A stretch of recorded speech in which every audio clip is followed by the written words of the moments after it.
मैं बिल्कुल दृढ़ संकल्प लेके निकली हुई हूँ। हिंदुस्तान को हिंदू राष्ट्र बनाना है। तुम हिंदू राष्ट्र बनाओ चाहे मुस्लिम राष्ट्र बनाओ, जो भी बनाओ, हमने भी दृढ़ संकल्प लिया है कि हम पूरे हिंदुस्तान के कोने कोने, हर एक बच्चे, हर एक बूढ़े, हर एक जवान को हम सुसमाचार सुनाएंगे, यीशु मसीह के बारे में बताएंगे और पूरी कोशिश करेंगे कि वो यीशु मसीह के नाम पर विश्वास करे। ठीक है ना? हमने भी दृढ़ संकल्प लिया है, दुनिया की कोई ताकत हमें रोक नहीं सकती। समझ में आ गई बात? Hello, praise the Lord. Video जिस लेडी ने परमेश्वर के दास को थप्पड़ मारा था, उस लेडी का वीडियो इंटरनेट पे आया है। इंटरव्यू वीडियो आया है और वो सामने सामने सरासर झूठ बोल रही है। इतना झूठ बोल रही है, दुनिया को ना, इन लोगों ने दुनिया को पागल समझ के रखा हुआ है। इनको लगता है कि ये जो मर्जी कर ले, लोगों को कुछ समझ में नहीं आता। अभी आपके सामने ये वीडियो देखिए किस तरीके से ये झूठ बोल रही है। इसके वीडियो को, इंटरव्यू को जरा हम खंगालते हैं और इसका झूठ पकड़ते हैं, जरा देखना आप। वो अभी हैं जो वहाँ सेक्टर में घूमते रहते हैं, ये पूरा नया चेहरा कौन है, और सभी बैग लटकाए हुए थे, स्कूल बैग लटकाए हुए थे। तो थोड़ा सा हम लोग उनका आगे पीछे देखे कि कर क्या रहे हैं इन लोग। किसी सामान वामान बेचने आएगा तो वो सामान वामान कुछ नहीं किया।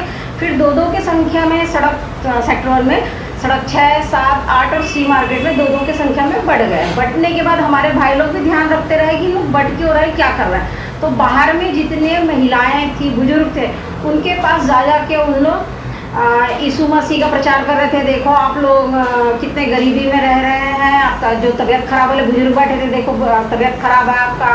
कितना झूठ बोल रही है ये लेडी। दरअसल इनके पास कोई वैल्यूज़ तो है नहीं, जो मर्जी झूठ बोल दो। जिन किताबों को पढ़ के इन्होंने ज्ञान लेते हैं, उन वहाँ पर तो दुनिया भर का झूठ भरा हुआ है। झूठ से ही तो सीखा है, तो इन्हें कोई फ़र्क नहीं पड़ता, कोई मॉरल्स नहीं है। ठीक है ना, कि जो मर्जी झूठ बोल दो, सरेआम झूठ बोल दो। कोई ऐसा तो बोलने वाला नहीं है, कोई अंदर ये बात तो है नहीं कि नहीं यार झूठ बोलेंगे तो अंतरात्मा, ऐसा तो कोई बात है नहीं।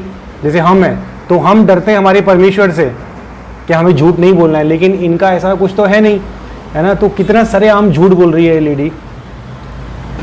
आप हमारे घर में इसको पढ़िए, इसको आ जाइए तो फिर आप लोग ठीक हो जाएंगे, आपकी स्थिति ठीक हो जाएगी, ये बोल रहे थे। जैसे ही वो बोल के उस स्ट्रिक्ट से ठीक। जब ये लेडी ये इंटरव्यू दे रही है ना, जिस टाइम ये बोल रही है, तो इसकी बॉडी लैंग्वेज देखना, आपको बॉडी लैंग्वेज देख के समझ आ जाएगा कि ये झूठ बोल रही है। जब इंसान सच बोलता है ना तो उसकी बॉडी लैंग्वेज में कॉन्फिडेंस झलकता है, लेकिन जब इंसान झूठ बोलता है ना उसकी पलकें झुकी होती है, साइकोलॉजी है। तो इसकी बॉडी लैंग्वेज देखो, आपको पता लग जाएगा कि झूठ बोल रही है। निकल रहे थे तो हमारे जो भाई पीछा कर रहे थे वो उनसे पूछे कि उन लोग क्या बोले करके, क्योंकि हमको तब तक नहीं मालूम था, थोड़ा दूरी बना के रखे थे कि उन लोग बोल क्या रहे हैं। तो उन्होंने बताया, तो हमको समझ में आ गया मेरे भाइयों को कि इन लोग धर्म का प्रचार कर रहे हैं, अपने सबको ईसाई धर्म में आने के लिए बोल रहा है, लालच दे रहा है करके। हम कभी भी धर्म का प्रचार नहीं करते हैं, ठीक है ना मैडम? धर्म का प्रचार नहीं करते, हम यीशु मसीह के सुसमाचार का, उद्धार का प्रचार करते हैं। हम ये प्रचार करते हैं कि यीशु मसीह पर विश्वास करो, आपको आशीष मिलेगी। यीशु मसीह मानव जाति के पापों की सज़ा उठाने के लिए संसार में आया, मारा गया, क्रूस पर मारा गया, गाड़ा गया और तीसरे दिन मुर्दों से जी उठा। यीशु मसीह के नाम पर विश्वास करो, धर्म में मत आ जाओ। फिर उन लोग सबको इकट्ठा करना चालू किए। 2 लोगों को रोके, उन लोग जो घूम रहे थे उनको बोले कि आप लोग इतने लोग यहाँ आए हैं, 12 लोग सेक्टर 1 से इंटर मारे हैं, सबके सब इकट्ठा हुई है यहाँ पर।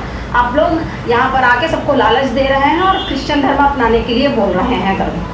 क्रिश्चियन धर्म अपनाने के लिए बोल रहे हैं। कितना झूठी है ये लेडी, कितना झूठी है।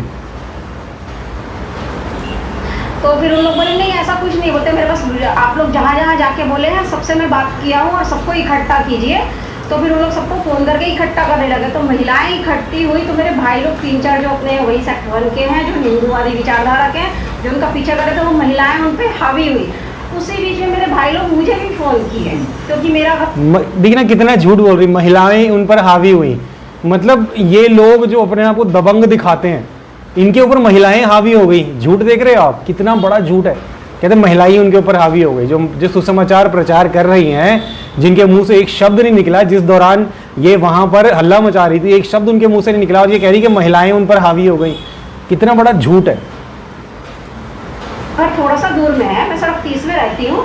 तो बोले दीदी कहाँ हो? मैं बोली घर में हो भाई। तो ये ऐसा सा घूम रहे हैं अपने सेक्टर में, देखो करके सबको लालच दे रहे हैं धर्मांतरण करने के लिए। उनको बोल रहा है कि आ जाइए यीशु मसीह को मानिए आप ठीक हो जाएंगे करके। मैं भी पहुंची तो उनके साथ में जो पादरी थे तो मैं उनसे सवाल जवाब करता, तो बोलते आप कौन हो। अब देखना कितना बड़ा झूठ बोल रही है, सामने सामने सारा वीडियो दुनिया के सामने, फिर भी झूठ बोल रही। अब देखना होते हैं उनको रोकने वाले हैं। मैं बोली एक जागरूक नागरिक हूँ, मैं हिंदुत्व का कार्य करती हूँ, मैं अपने यहाँ ऐसा कुछ नहीं होने दूंगी। तो उनका कहना था कि आप होते कौन हो, बड़ी आई है ऐसा करके मुझे। ओए होए होए, एक परमेश्वर का दास कभी भी ऐसे बोल ही नहीं सकता बड़ी आई है। कितना मतलब मैं हिंदू हूँ, हिंदू बैकग्राउंड से आया हूँ, ठीक है ना, उत्तराखंड का रहने वाला हूँ, और मुझे पता है कि हिंदुओं का ईमान क्या होता है, मुझे पता है कि हिंदुत्व में क्या शिक्षा मिलती है, ठीक है ना, मुझे पता है। आप जितना मर्जी झूठ बोलो, क्योंकि मैं भी बहुत बड़ा झूठा था, मैं भी बहुत बड़ा पापी था, मुझे कोई फर्क नहीं पड़ा, किसी का डर नहीं था, क्योंकि कोई है ही नहीं ना, डर क्या। जो जब खुद ही हमें सिखाया जा रहा है झूठ बोलना, तो हमें हमारे अंदर डर किस बात का रहेगा, ठीक है ना। मैं खुद हिंदू हूँ, हिंदुओं के बाद बोल रहा हूँ, मैं जानता हूँ कि कोई ईमान नहीं है, जितना मर्जी झूठ बोलो, और ये आंखों के सामने झूठ बोल रही है। कोई अपशब्द नहीं कहा, इतना बड़ा झूठ, कोई अपशब्द नहीं कहा। एक पास्टर कभी भी एक लेडी को अपशब्द नहीं किया। हम तो अपने दुश्मनों को, हम जो परमेश्वर को मानने जानने वाले लोग हैं, हम तो अपने दुश्मन को अपशब्द नहीं कहते। ये कह रही है कि लेडी को अपशब्द कहा, इससे बड़ा झूठ दुनिया में कोई नहीं हो सकता। हाँ, उन्होंने अपशब्द कहा मुझे। तब तक पूरी भीड़ इकट्ठी हो गई थी, किसी ने हमारा बहस होते फिर देखा, तो वहीं पर के किसी ने पुलिस को भी बुलाया, पुलिस भी आ गई थी।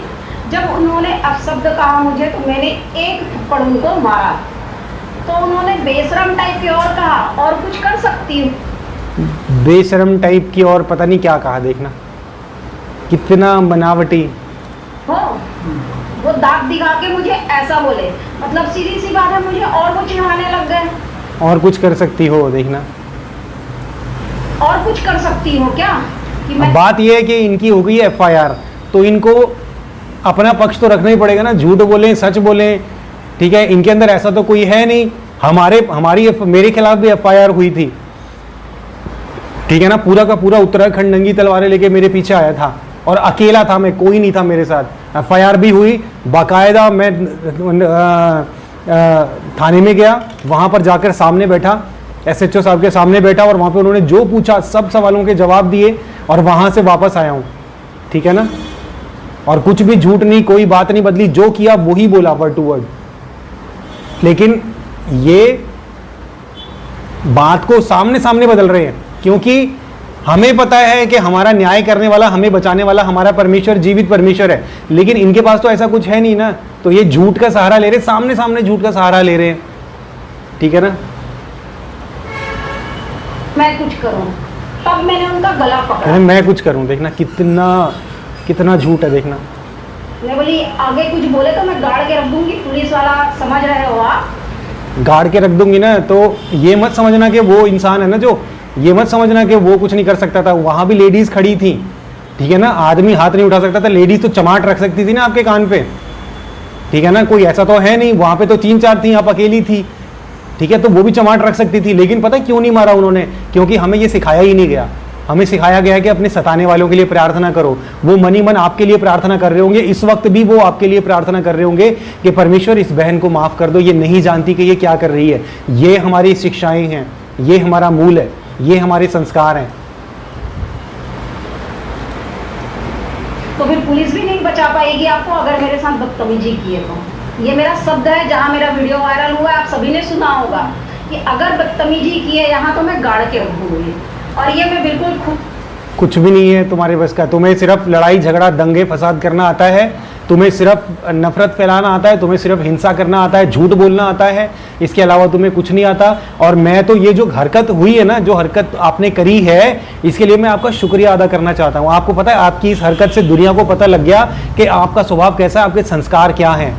जो आपके जैसे लोग हैं ना, जिनका काम है दंगा फसाद करना, दंगाई जो टाइप के जो लोग हैं ना, वो उनको तो ये अच्छा लगेगा। लेकिन जो साफ मन के लोग हैं, जो शरीफ लोग हैं, जिन्हें शराफत पसंद है, ठीक है, जिन्हें प्रेम और सद्भावना पसंद है, वो इस बात का फैसला खुद कर लेंगे कि उनको किसको चुनाव करना है। एक ऐसे इंसान को जो गालियां दे रहा है, बदतमीजी कर रहा है, मार रहा है, या उसको जो हाथ जोड़ के खड़ा है शांति से चुपचाप, ठीक है ना। तो इस बर्ताव के लिए मैं आपका शुक्रिया अदा करना चाहता हूं, और जितनी भी बार आप ऐसा बर्ताव करते हैं ना, उतनी बार आप हमारा काम और आसान कर देते हैं, हम प्रचारकों का, कि चुनाव हम लोगों के सामने रख सकें कि उनको आपको चुनना है, अशांति, असभ्यता, गालियां गलोच, मारकाट, इसको चुनना है या इसको चुनना है, जहां पर शत्रुओं को माफ किया जाता है, जहां पर सताने वालों के लिए प्रार्थना की जाती है, जहां पर सच बोलना सिखाया जाता है, जहां प्रेम और सद्भावना की बातें की जाती हैं।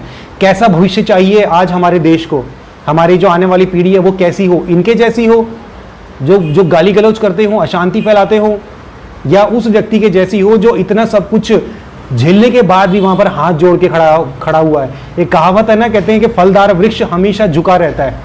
अब आप इस वीडियो को देखकर, जो मेरे चैनल पे वीडियो पड़ी है उसको देखकर और इसकी बातों को सुनकर आप ये खुद अंदाजा लगा सकते हैं कि कौन फलदार वृक्ष है और किसके अंदर खोखला घमंड भरा हुआ है, गलत संस्कार बने, बुरी बातें, लड़ाई झगड़ा, हिंसा भरी हुई है। खुले तौर से कहती हूँ कि अगर कहीं भी मुझे ये लोग मिलते हैं धर्मांतरण करवाते हुए, लालच देते हुए, तो अभी तो सिर्फ एक थप्पड़ मारी हूँ, हाथ पैर तोड़ के सिर्फ जिंदा रहने के लायक छोड़ूंगी इनको मैं। हाँ ठीक है, कोई बात नहीं है। मैं कह रहा हूँ खुले तौर पर, खुलेआम प्रचार करता हूँ, खुलेआम बाइबलें बांटता हूँ, खुलेआम अकेला, ठीक है ना। और उत्तराखंड जा रहा हूँ बाइबलें बांटने के लिए, बाइबलें बांटूंगा वहाँ पे।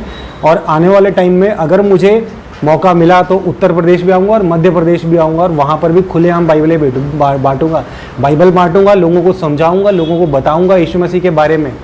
और बहुत बड़ी भीड़, ये मैं आज वादा कर रहा हूँ, उत्तराखंड के अंदर बहुत बड़ी भीड़ को मैं यीशु मसीह के बारे में बताऊंगा। इतनी भीड़ एक साथ प्रभु पर विश्वास करेगी, यीशु मसीह पर, के जितने तुम संभाल भी नहीं सकते हैं, ठीक है। और इसमें तुम खुद हमारी मदद करोगे। जब तुम ऐसा बर्ताव करते रहो, ये लड़ाई झगड़ा दंगा फसाद करते रहो, गाली गलौज करते रहो, ये हमारी मदद कर रहा है, ठीक है ना। तुम्हारी ही वीडियो दिखाकर, तुम्हारा ही बर्ताव दिखाकर लोगों को बताऊंगा कि ये देखो, ये शिक्षाएं मिलती हैं जो तुम्हारे जैसे बनना चाहते हैं, और दूसरी तरफ वो शिक्षाएं मिलती हैं जो प्रभु यीशु मसीह के इच्छाओं पर चलते हैं वैसे, ठीक है ना। तो तुम्हारा ही बर्ताव हमारी मदद करेगा लोगों को सच्चे मार्ग पर, प्रभु यीशु मसीह के सत्य मार्ग पर लाने के लिए। मैं बिल्कुल दृढ़ संकल्प लेके निकली हुई हूँ, हिंदुस्तान को हिंदू राष्ट्र बनाना है। तुम हिंदू राष्ट्र बनाओ चाहे मुस्लिम राष्ट्र बनाओ, जो भी बनाओ, हमने भी दृढ़ संकल्प लिया है कि हम पूरे हिंदुस्तान के कोने कोने, हर एक बच्चे, हर एक बूढ़े, हर एक जवान को हम सुसमाचार सुनाएंगे, यीशु मसीह के बारे में बताएंगे, और पूरी कोशिश करेंगे कि वो यीशु मसीह के नाम पर विश्वास करे, ठीक है ना। हमने भी दृढ़ संकल्प लिया है, दुनिया की कोई ताकत हमें रोक नहीं सकती। समझ में आ गई बात? पूर्ण रूप से इनको मैं भगा के रहूंगी। इसके पहले भी हमको 5 जगह ये लोग मिले हैं, 6 जगह। किसको भगाओगे, किसको भगाओगे? मैं तो हिंदू हूँ, मैं उत्तराखंड में हूँ, चंडीगढ़ में हूँ, हरियाणा में हूँ, हिमाचल में हूँ, इन सब जगहों पर मैं काम करता हूँ। कहाँ भगाओगे? मुझे भगाओगे या मेरे जैसों को भगाओगे? मेरे साथ कम से कम 500 लोग और हैं, और जो हिंदू हैं, किसको भगाओगे और कहाँ भगाओगे? टोली टोली में मिलते थे, उनको हम लोग समझा के। मैं टोली में नहीं चलता हूँ, मैं अकेला चलता हूँ, ठीक है ना। जाने के लिए दिए हैं, तो हमारा तो भी एक ही नारा चला है, रोको टोको, 2 में वो नहीं समझे तो अब तोड़ो है। तो मैं, तुम्हारा यही नारा है, रोको टोको तोड़ो गाली दो। हमारा नारा है कि प्रेम प्यार सद्भावना के साथ सबके लिए प्रार्थना करो, सताने वालों के लिए भी, शत्रुओं के लिए भी। हमारा ये नारा है। तोड़ना चालू की हूँ, जितने हिंदू भाई हैं जो विचारधारा के हैं, बहन लोग हैं, सभी अब इनको तोड़ना चालू करेंगे। जिस तरह जिक्र बार बार हो रहा है, ठीक है, तुमने जो सीखा है, जो संस्कार तुम्हें मिले हैं, तुम वो करो, और हमने जो सीखा है, जो संस्कार हमें मिले हैं, हम वो करेंगे।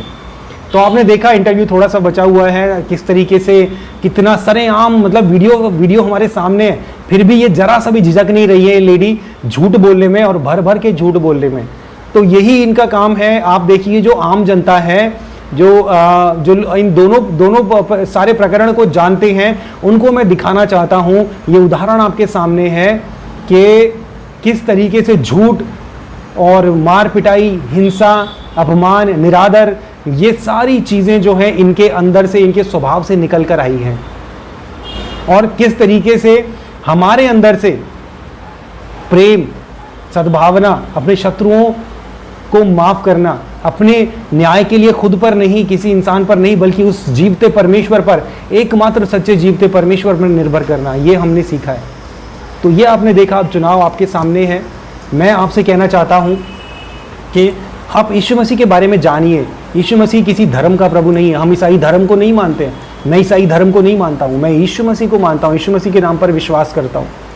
ठीक है ना? मैं आपसे भी यही कहना चाहता हूँ कि आज अगर आपने इन दोनों चीज़ों के, दोनों पक्षों के बीच का अंतर पहचान लिया है और आप जान चुके हैं कि कौन सही है कौन गलत, तो आज इसी वक्त यीशु मसीह के नाम पर विश्वास करें। यीशु मसीह से सिर्फ इतना बोलने से कि प्रभु यीशु मसीह, मैं आपको अपना प्रभु मानना चाहता हूँ, मैं अपना जीवन आपको देता हूँ, सिर्फ इतना बोलने से आप यीशु मसीह के आज्ञाओं पर चलने वाले बन जाएंगे, परमेश्वर के स्वर्ग राज्य के वारिस बन जाएंगे। तो मैं आज आपको आमंत्रित करता हूँ कि आप ये छोटी सी प्रार्थना करने के बाद आप परमेश्वर के स्वर्ग राज्य में जुड़ें। और अगर आपको बाइबल चाहिए तो मैं आपको बाइबल भेज दूंगा। आप मेरी वेबसाइट पर जाइए, मेरी वेबसाइट पर जाकर आप बाइबल ऑर्डर कीजिए और मैं वहाँ पर आपको बाइबल आपके एड्रेस पर भेज दूंगा। परमेश्वर आपको आशीष दे। God bless you.